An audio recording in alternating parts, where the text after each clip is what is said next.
Well, let's go live now to Ise-Shima, where the Japanese Prime Minister Shinzo Abe is addressing his fellow G7 leaders and members of the press. Let's have a listen to what he has to say as the G7 summit wraps up. Built on such prayers.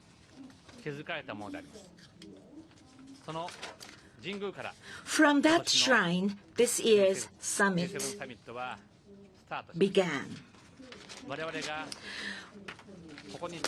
We are gathered here because we share common belief and responsibility.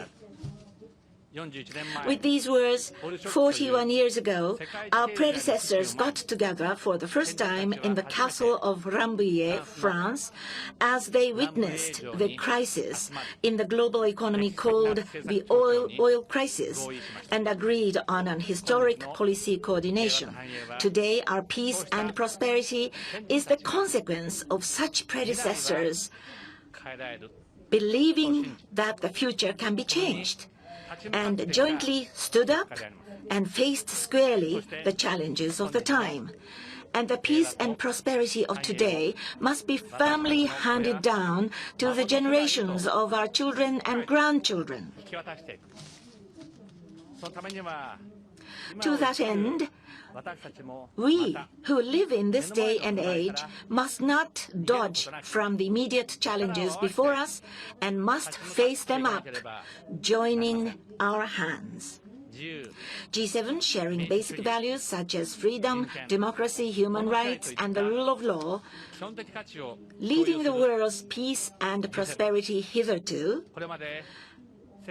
has a major responsibility.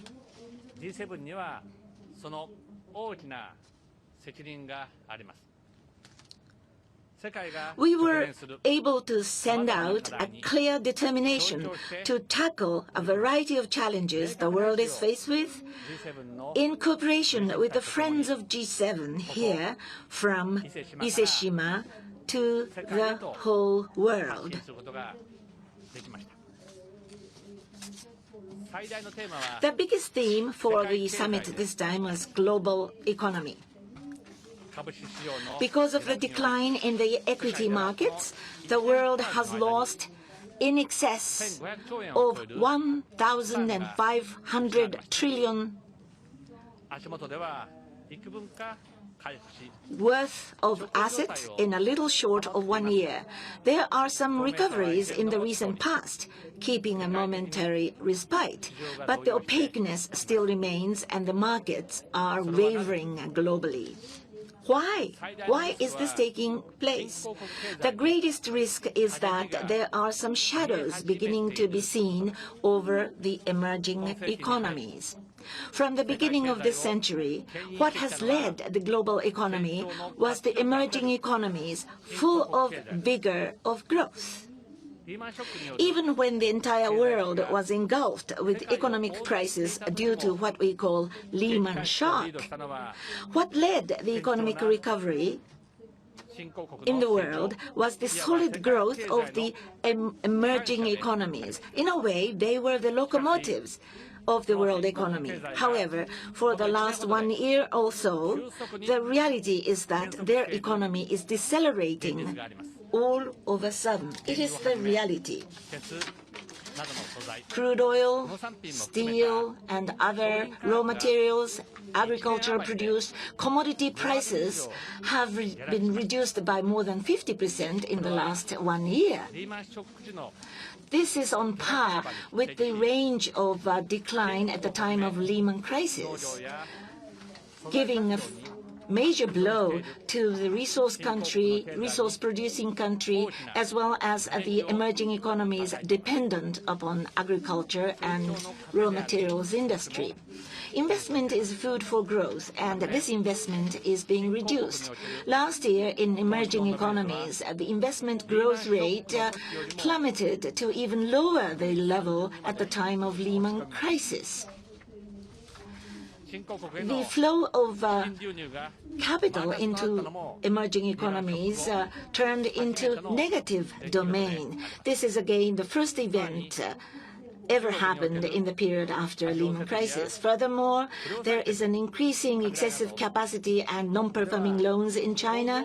In emerging economies, some point out the delay in response in trying to cope with the structural issues. And there is a worry that this situation may further aggravate.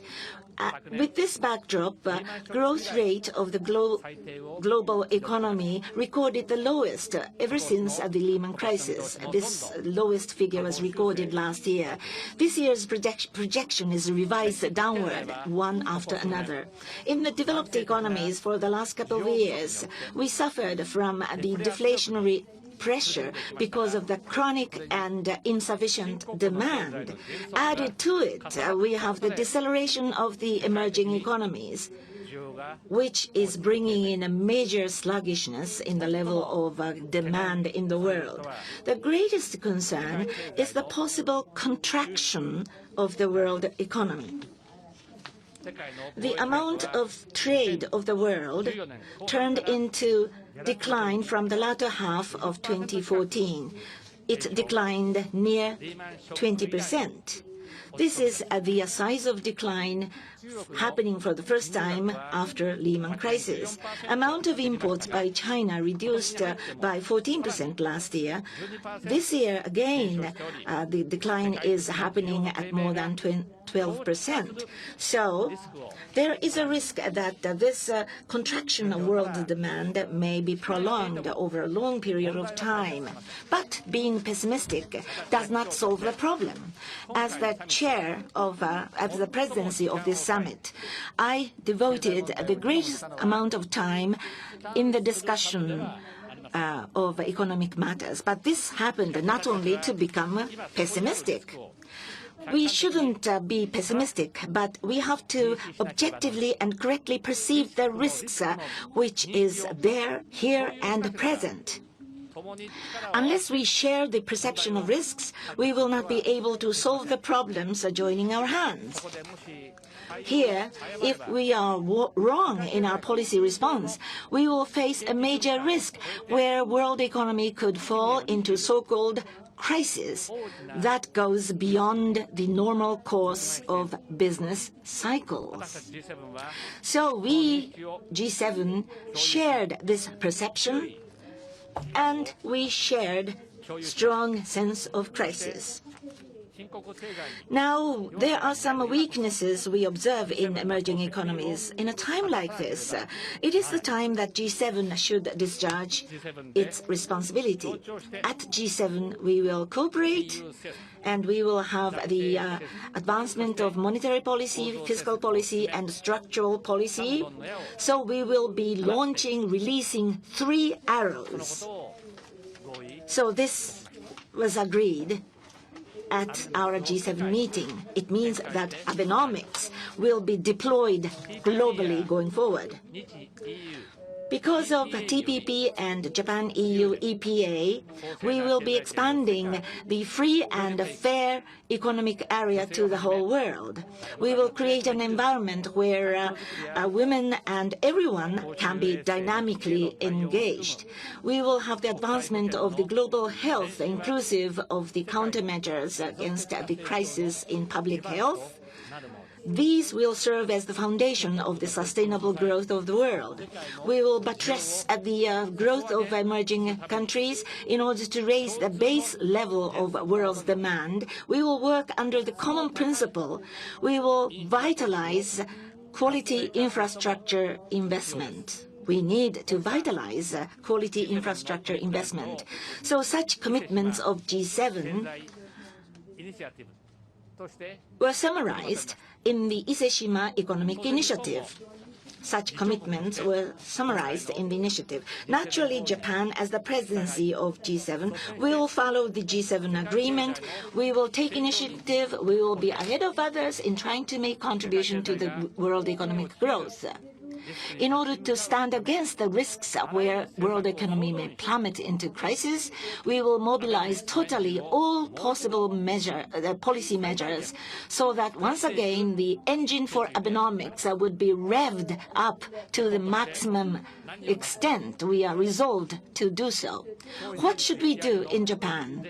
Including the discussion of whether we should raise the consumption tax rate, we will study and review all possibilities, and we would like to make our position very clear before the summer upper house election, House of Councillors election. We must protect the world's peace and stability. This is a major role.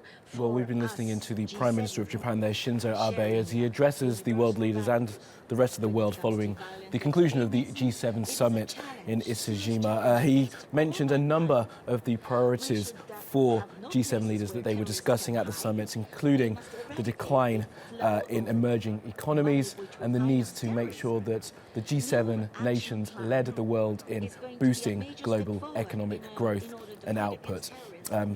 Topics discussed in the past couple of days have included the migration crisis, of course, the situation with Japan and security of the South China Sea, and also on the agenda there was the possible exit of the United Kingdom from the European Union and the threat that would pose to the world economy.